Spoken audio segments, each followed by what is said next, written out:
በመስቀሉ የተከፈለ ኢየሱስ ደግሞ በገዛ ደሙ ሕዝቡን እንዲቀድስ ከበር ውጪ መከራን ተቀበለ። ዕብራውያን ምዕራፍ 13 ከቁጥር 12። ሰላም ለሁላችሁ ይሁን። ለስም አጠራሩ ክብር ይግባውና ጌታችን መድኃኒታችን ኢየሱስ ክርስቶስ ወደዚህ ዓለም በስጋ የተገለጠበት ምክንያት ስጋ ለባሽ የሆነውን የሰው ዘር በሙሉ ፍጹም ድህነትና ዘላለማዊ ጽድቅን በእርሱ ቤዛነት በኩል ይሰጠን ዘንድ ነው።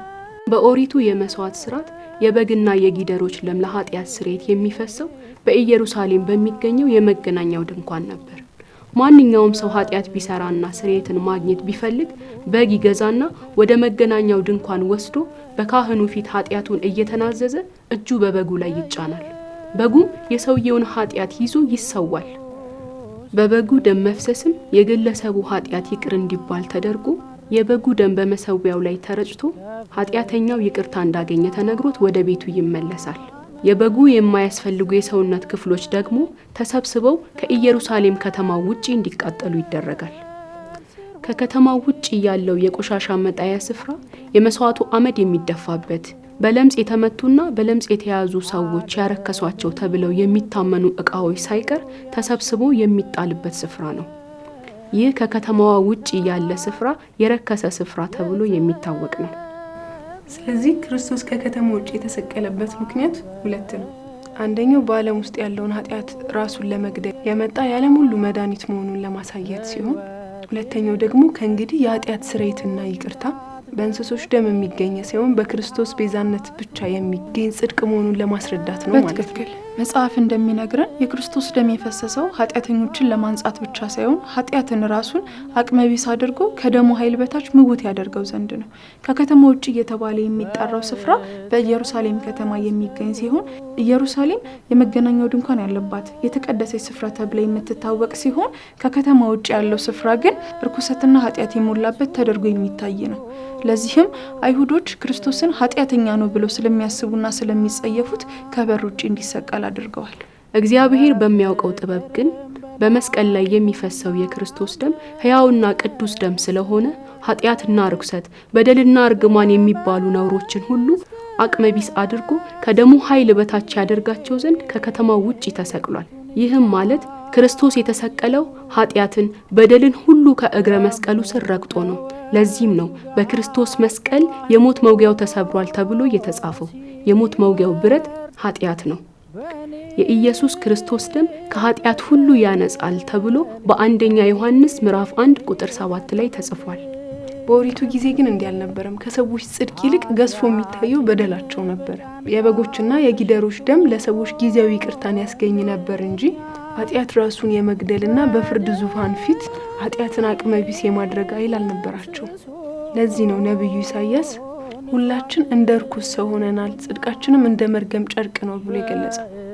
እግዚአብሔር ልጅ ኢየሱስ ክርስቶስ የሰውን ስጋ ተዋህዶ በምድር ላይ ሲገለጽ ዋነኛ ዓላማው በስሙ አምነው በመስቀል ላይ የከፈለውን ቤዛነት በእምነት ለተቀበሉ ሁሉ መዳንን እንዲያው ያለ ዋጋ በጸጋ የሰጣቸው ዘንድ ስለሆነ ይህ አባታዊ ፍቅሩንና ምትክ የሌለውን ይህ ውለታውን ዕለት ዕለት የሚያስቡ ሰዎች ክርስቶስ እንደተሰቀለ ሆኖ በልባቸው ስለሚሳል ኃጢአትን አብዝተው ይጸየፏታል፣ ርኩሰትንም አምርረው ይጠሏታል። ከክፉ የኃጢአት ግብር ጋር ለመተባበር ነፍሳቸው ፈቃደኛ አትሆኑ። ምናልባት በስጋ ድካም በኃጢአትና በበደል ቢወድቁ እንኳን ፈጥነው በንስሐ በምክረ ካህን ወደ ክርስቶስ ሲመለሱ አምነው የተቀበሉት የደሙ ኃይል ኃጢአትን አቅመቢስ አድርጎ ከፍርድና ከኩነኔ ያድናቸዋል። ስለዚህ ክርስቶስ ከከተማ ውጪ ተሰቀለ ተብሎ የተነገረበት ምክንያት በዓለም ያለውን ኃጢአትና የኃጢአትን ኃይል በሞቱ መግደሉን ለማብሰር ነው። ክብር ለስሙ ይሁን፣ አሜን።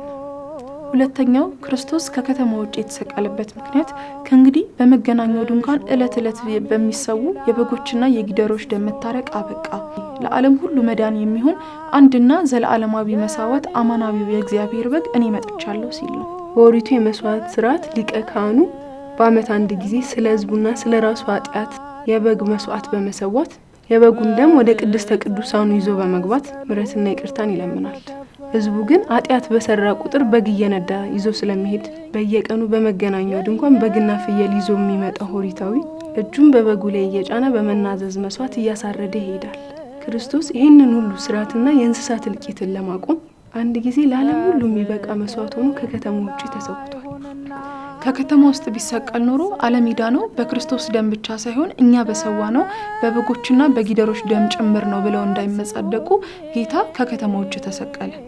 በሌላም በኩል ጌታ በጎችና ጊደሮች በሚሰውበት በከተማ ውስጥ ተሰቅሎ ቢሆን ኖሮ ዛሬ የክርስቶስ ደም ብቻ ሳይሆን የበጎችና የጊደሮች ደም አብሮ ለመስዋዕትነት መቅረብ አለበት የሚሉ ተከራካሪዎች ይነሱ ነበር።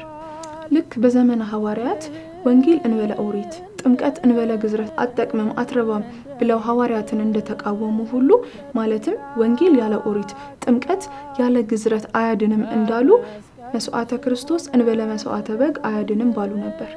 ያለ በግ መስዋዕትነት የክርስቶስ ደም ብቻ አያድንም እያሉ በክርስቶስ ደም ላይ ደባል የሚጨምሩ ሰዎች እንዳይነሱ ክርስቶስ ከከተማ ውጭ ተሰቅሎ የዓለም ሁሉ አዳኝ አንዱና ብቸኛው እርሱ ብቻ መሆኑን አሳይቶናል። ለዚህም ነው ቅዱስ ጳውሎስ እንዲህ በማለት ሙሉ ሐሳቡን ይገለጻል። ዕብራውያን ምዕራፍ 13 ከቁጥር 11 ጀምሮ እንዲህ ይላል። ሊቀ ካህናት ስለ ኃጢአት ወደ ቅድስት የእንስሳዎችን ደም ያቀርባልና ስጋቸውን ግን ከሰፈር ውጭ ያቃጥላል። ስለዚህ ኢየሱስ ደግሞ በገዛ ደሙ ሕዝቡን ይቀድስ ዘንድ ከበር ውጭ መከራን ተቀበለ። እንግዲህ ነቀፌታውን እየተሸከምን ወደ እርሱ ወደ ሰፈሩ ውጭ እንውጣ። በዚህ የምትኖር ከተማ የለችንምና ነገር ግን ትመጣ ዘንድ ያላትን እንፈልጋለን። እንግዲህ ዘወትር ለእግዚአብሔር የምስጋናን መስዋዕት ማለት ለስሙ የሚመሰክሩ የከንፈሮችን ፍሬ በእርሱ እናቀርብለት። ማንኛውም ክርስቲያን ክርስቶስ ባለበት ቦታ ሁሉ ሊገኝ ይገባል።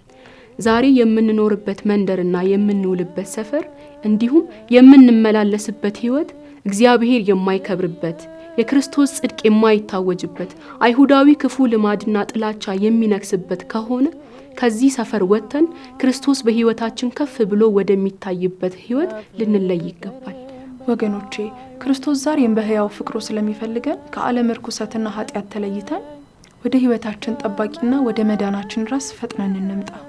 በእርሱ ዘንድ ፍጹም ሰላምና እረፍት አለ። የክርስቶስ መሆንና ለእርሱ ለስሙ ክብር እየሰጡ የእርሱን ስም ከፍ ከፍ ማድረግ አይሁዳዊ ጠባይ በደማቸው ከተተከለባቸው የስም ክርስቲያኖች ብዙ ነቀፌታና ከንቱ ዘለፋ ቢኖርም እኛ ግን የእምነታችንን ሐዋርያና ሊቀ ካህን ኢየሱስ ክርስቶስን ተመልክተን ወደ ጸጋው ዙፋን በእምነት እንቅረብ።